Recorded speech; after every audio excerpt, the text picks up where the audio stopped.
Tsara moa no manamarika fa dia nisorona tamin'ny toerana mahakomandon'ny zandarmeriam-pirenena azy ny général Ravalomana Richard ka ny fanapana-kevitra dia ho anivon'ny filan-kevitry ny ministra tanterahana tamin'ny andron'ny omaly misoro toerana azy kosa ny général de division Rakoto François Rodin.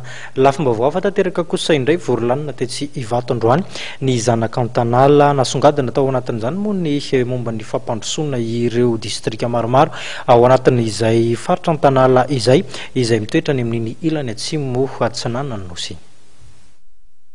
Faritra adino hatrany amin'ny fampivarana ny fampandrosoana ny faritra Antanala izay ao anatin'ny faritra fitovinany araka nambaran'ny nandateny atao anatin'ny lanonana ny karakaran'ny Zanta teny Ivato.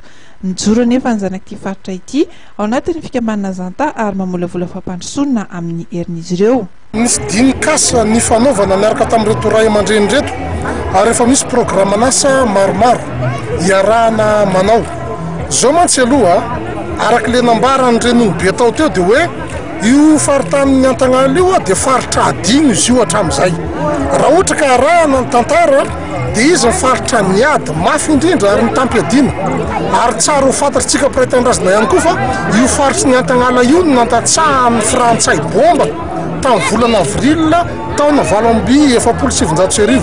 Io parti io zany bombarden'ny Frantsay nandritra ny période koloniale nefa tsy nisy vokany tamin'ny fampandrosoana sy izay mety ho tombony ho azon'ilay faritra mihitsy izay tolona nataon'izay dia ho sanatria adisoana ve nanaovana an'ilay tolona ka noho izay le fahatarany fampandrosoana izay dia efa mamolavola sady izay fampandrosoana sy asa ho atao amin'ny herin'ny tena sy izay firaisan-kina ananany izay dia manao antso avy ihany koa ampitondra fanjakana mba hitodika amin'izany faritra izany satria heverinay fa raha ohatra ka tsy ahivina izany tantara izany dia tsy hitoetra eto amin'ity firenena ity ny antsoina hoe fitiavan-tanindrazana. Miantso ny tokony hitodian'ny fitondrana amin'ny fampandrosoana ny faritra Antanala ihany koa ny sekretary jeneralin'ny fikambanana no sady sy ny babam-bahoaka avy ao Ikongo.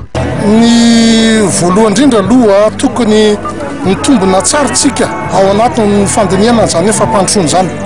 Tsy misy fampandrosoana moderna azo eritreretina mihitsy raha tsy misy lalana aloha voalohany indrindra. Faharoa angovo, fahatelo fifandraisana. Raha tsy mipetraka ireo zavatra anankitelo reo na reo telo reo tsy afaka mieritreritra fampandrosoana moderna izany tsika. Fa kosa ny fandaminana amin'ny ankapobeny sy fampitoerana fandriam-pahalemana zavatra azo atao izany.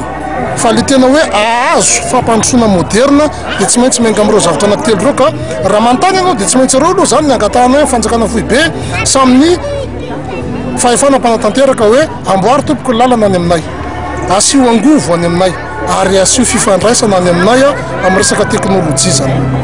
Ny fampiarahaba-tratra ny taona moa ny fikambanana ny zanaka Antanala ary nanasa ny fokon'andriana hafa ivelan'izy ireo ho faramafisana ny fihavanana fotoana izay nampahafantarana ny solombavam-bahoaka Rola avy amin'ny distrikan'ny Ikongo iny sy ny distrikan'ny Fanadina ihany koa ary nanomezan'izy ireo olom-bofidy roa ireo toky ny fanomezan-tanana hampandrosoana ny faritra Antanala.